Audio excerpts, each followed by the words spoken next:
Hello' দেওকালে আপোনালোকক স্বাগতম। সমাজ বিজ্ঞান প্ৰথম ভাগ ষষ্ঠ শ্ৰেণীৰ পাঠ্যপুথি পাঠ নং 3 পৃথিৱীৰ গতি।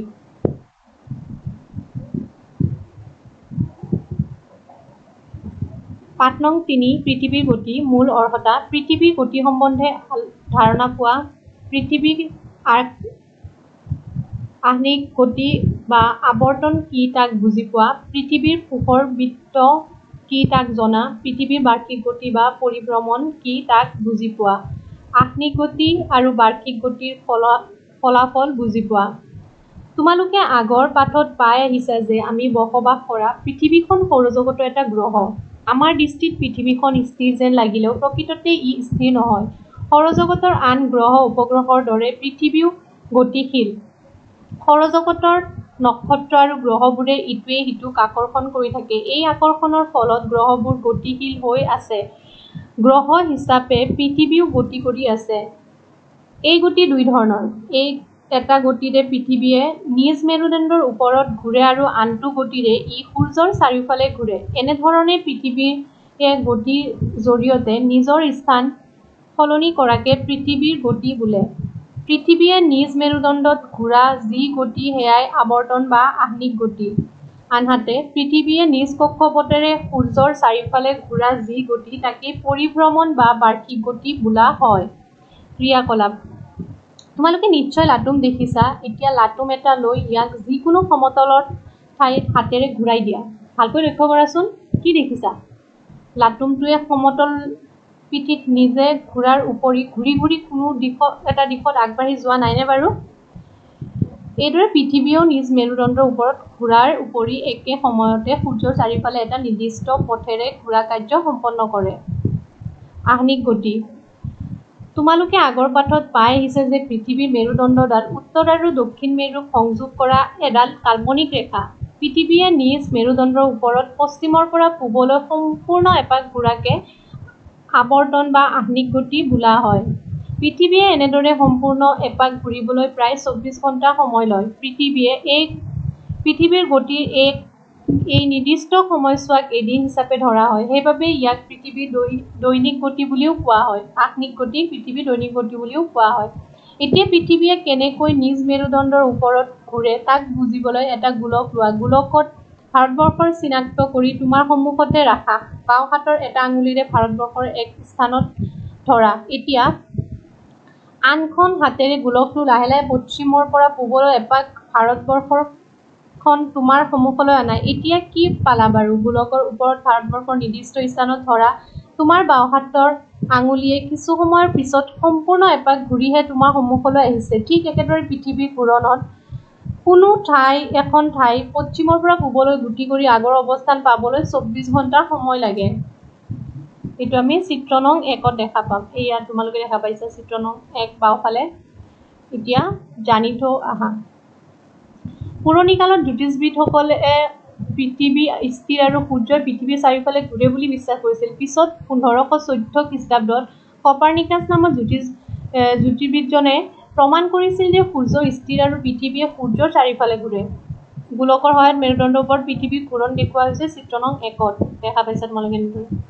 তোমালোকে এটা কথা মন কৰিছানে বাৰু?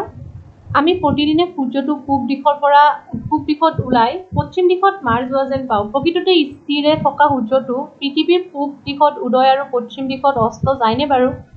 ইয়াক বুজিবলৈ তলৰ কথাখিনি মন কৰা। আমি বাছ বা ৰেলগাড়ী উঠি যাওঁতে বাহিৰলৈ মন কৰিলে দেখোঁ যেন গছ-গছনি, ঘৰ-দুৱাৰ আদি পিছলৈ দৌৰি আছে। কিন্তু প্ৰকৃততে এইবোৰ পিছফালে নাযায়। আচলতে বাছ বা ৰেলগাড়ীখনে আগফালে গতি কৰি থকাৰ বাবে দুকাষৰ গছ-গছনি, ঘৰ আদিবোৰ পিছলৈ যোৱা যেন লাগে। সেইদৰে পৃথিৱীৰ তুলনাত সূৰ্যটো একে ঠাইতে আছে। পৃথিৱীখনে নিজ মেৰুদণ্ডত পশ্চিমৰ পৰা পূবলৈ ঘূৰি থকা বাবে সূৰ্যটো পূবৰ পৰা পশ্চিমলৈ যোৱা যেন লাগে।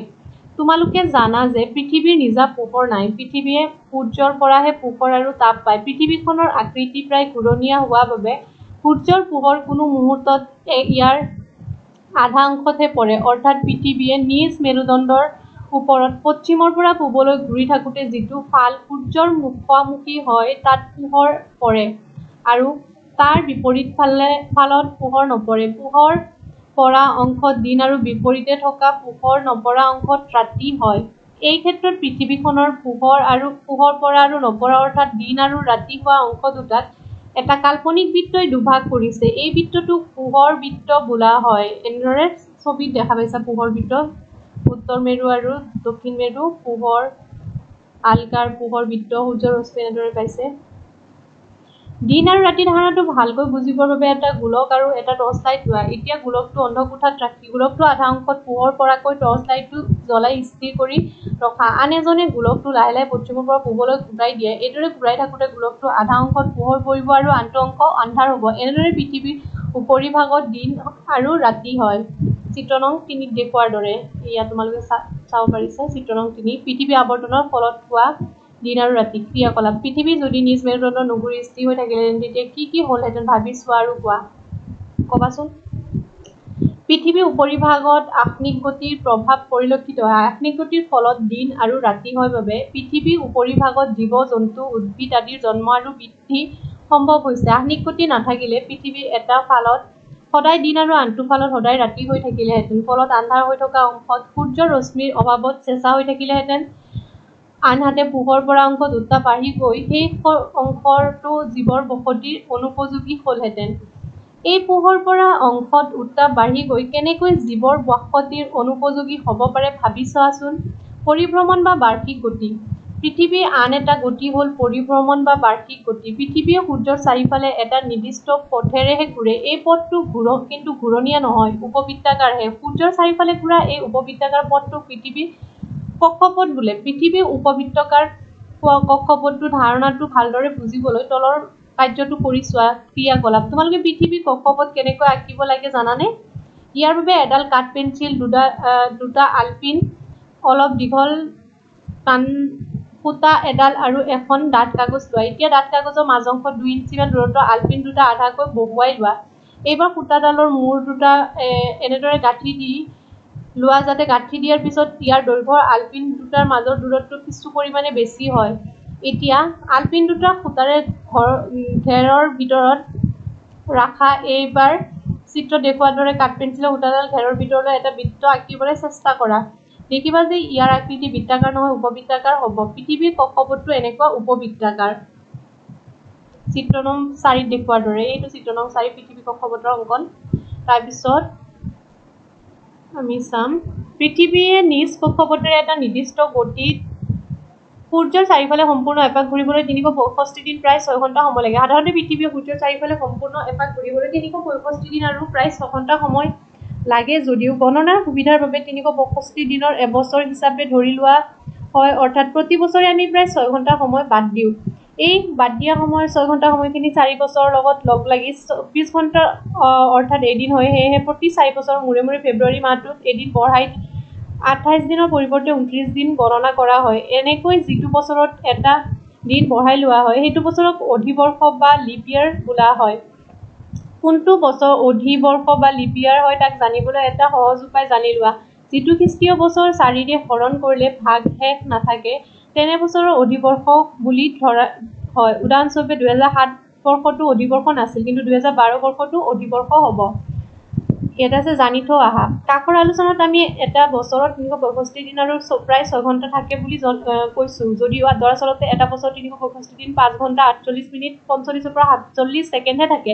গতিকে ৪ বছৰৰ মূৰত অধিবৰ্ষত আমি এটা দিন বঢ়াই দিওঁ, যদিও আচলতে এই সময় ২৪ ঘণ্টাতকৈ অলপ ৪৫ মিনিট ৫ ছেকেণ্ড কম। ইয়াক মিলাবলৈ ৪০০ বছৰত ৩ বাৰ অধিবৰ্ষ ধৰা হয়। উদাহৰণস্বৰূপে ৪ৰে মিলি যোৱাকৈ হৰণ কৰিব পৰা হ'লেও ১৭০০ খ্ৰীষ্টাব্দৰ পৰা ২০০০ খ্ৰীষ্টাব্দৰ ভিতৰত ১৭০০, ১৮০০, ১৯০০ চনকেইটা অধিবৰ্ষ বুলি ধৰা নহয়, কিন্তু ২০০০ চনটো অধিবৰ্ষ। বহীত কৰি চোৱা ২০০৮ চনৰ পিছত অধিবৰ্ষ কোনটো? ২০০০ চনৰ পিছত আগত 10টা অধিবৰ্ষ কোনকেইটা? উলিয়াবাচোন উত্তৰবোৰ উলিয়াব চেষ্টা কৰিবা। এতিয়া আছে অনুদূৰ আৰু অপসূৰা দূৰত্ব। অনুসূৰ আৰু অপসূৰ। কাষৰ চিত্ৰটিলৈ ভালদৰে লক্ষ্য কৰা। চিত্ৰ নং ৫ আমি জানো যে পৃথিৱী যিটো পথেৰে সূৰ্যৰ চাৰিওফালে ঘূৰে সেই পথটো গোলাকাৰ নহয়, বৃত্তাকাৰহে। সেয়েহে পৃথিৱীৰ পৰা সূৰ্যৰ দূৰত্ব কেতিয়াবা সবাতোকৈ কম আৰু কেতিয়াবা সবাতোকৈ বেছি হয়। 4 জুলাই তাৰিখে সূৰ্যৰ পৰা অধিক দূৰত্ব আটাইতকৈ অধিক হয় আৰু এই দূৰত্ব প্ৰায় 152 নিযুত কিলোমিটাৰ। এই দূৰত্বটো অপসৰ বুলি কোৱা হয়। আকৌ 3 জানুৱাৰী তাৰিখে পৃথিৱী আৰু সূৰ্যৰ মাজত দূৰত্ব আটাইতকৈ কম হয়। এই দূৰত্বটোক অনুকূল বুলি কোৱা হয়। এই অৱস্থানত পৃথিৱীৰ পৰা সূৰ্যৰ দূৰত্ব 147.5 নিযুত কিলোমিটাৰ হয়। দেখা পাইছা এনেদৰে ধুনীয়াকৈ অংকন কৰি দিয়া আছে 5 নং চিত্ৰত, চাই ল'বা তোমালোকে।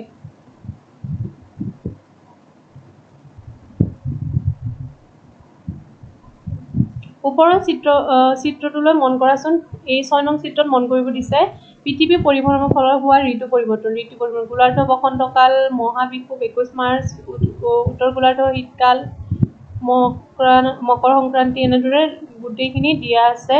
গ্ৰীষ্মকাল দিয়া আছে, শীতকাল, শৰৎকাল।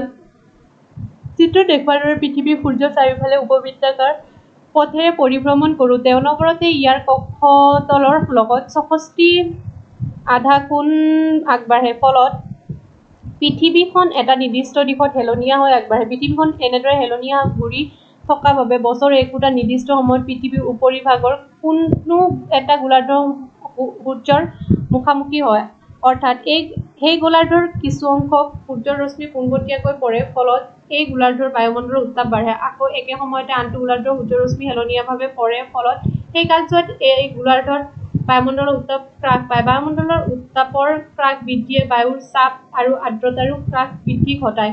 ফলত বতৰৰ পৰিৱৰ্তন হয়। এইদৰে সূৰ্যৰ ৰশ্মিৰ তীব্ৰতাৰ তাৰতম্যৰ ফলত পৃথিৱীৰ উপৰিভাগত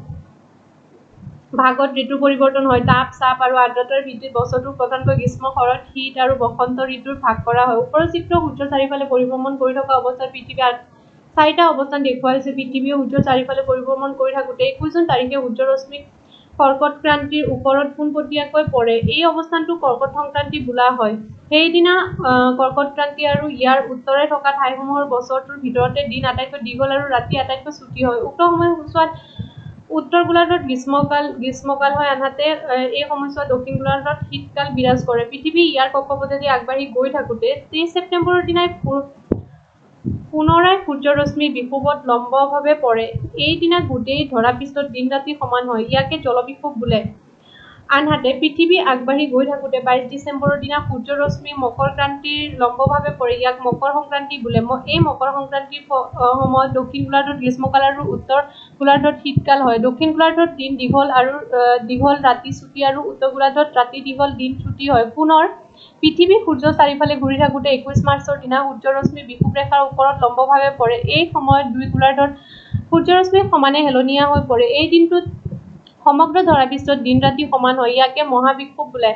বাৰ্ষিক গতিৰ ফলত একোটা অঞ্চলত বছৰটোৰ বিভিন্ন সময়ত বিভিন্ন ঋতু বিৰাজ কৰা দেখিবলৈ পাওঁ। ঋতুৰ পৰিৱৰ্তনৰ বাবে আমাৰ সাজপাৰ, খাদ্য আদিৰ পৰিৱৰ্তন ঘটে। ঋতুৰ পৰিৱৰ্তনৰ বাবে মানুহৰ উপৰি উদ্ভিদৰো যথেষ্ট পৰিৱৰ্তন ঘটে। ঋতু অনুযায়ী মানুহে বিভিন্ন উৎসৱ পাৰ্বণ আদি পালন কৰি আহিছে। ক্ৰিয়াকলাপখিনি তোমালোকে চাই ল'বা, মনত ৰাখিবলগীয়া কথা। পৃথিৱীৰ গতি দুটা, আৱৰ্তন বা আহ্নিক গতি আৰু পৰিভ্ৰমণ বা বাৰ্ষিক গতি। পৃথিৱীৰ আৱৰ্তনৰ সময় 24 ঘণ্টা অৰ্থাৎ এদিন। আৱৰ্তনৰ ফলত দিন আৰু ৰাতি হয়। পৃথিৱীখনত দিন আৰু ৰাতি হোৱা অংশ দুটা এটা কাল্পনিক বৃত্তই দুভাগ কৰিছে। এই বৃত্তটোক পোহৰ বৃত্ত বোলা হয়। পৃথিৱীৰ বাৰ্ষিক গতিৰ সময় 365 দিন আৰু প্ৰায় 6 ঘণ্টা। পৃথিৱীয়ে যিটো উপবৃত্তাকাৰ পথেৰে সূৰ্যৰ চাৰিওফালে ঘূৰে সেই পথটোক পৃথিৱীৰ কক্ষপথ বোলে। পৃথিৱীৰ বাৰ্ষিক গতিৰ ফলত ঋতু পৰিৱৰ্তন হয়। প্ৰতি 4 বছৰৰ মূৰে মূৰে ফেব্ৰুৱাৰী মাহত এদিন বঢ়াই 28 দিনৰ পৰিৱৰ্তে 29 দিন গণনা কৰা হয়। এনেকে যিটো বছৰত এটা দিন বঢ়াই লোৱা হয় সেই বছৰটোক অধিবৰ্ষ বা লিপ ইয়াৰ বোলা হয়। পৃথিৱী আৰু সূৰ্যৰ মাজৰ দূৰত্ব 4 জুলাই তাৰিখে সবাতোকৈ বেছি হয়, সেয়াই অপসূৰ। আনহাতে পৃথিৱী সূৰ্যৰ মাজৰ দূৰত্ব 3 জানুৱাৰী তাৰিখে সবাতোকৈ কম হয়, সেয়াই অনুসূৰ। অনুশীলনীৰ প্ৰশ্ন উত্তৰবোৰ কৰিবাচোন তোমালোকে।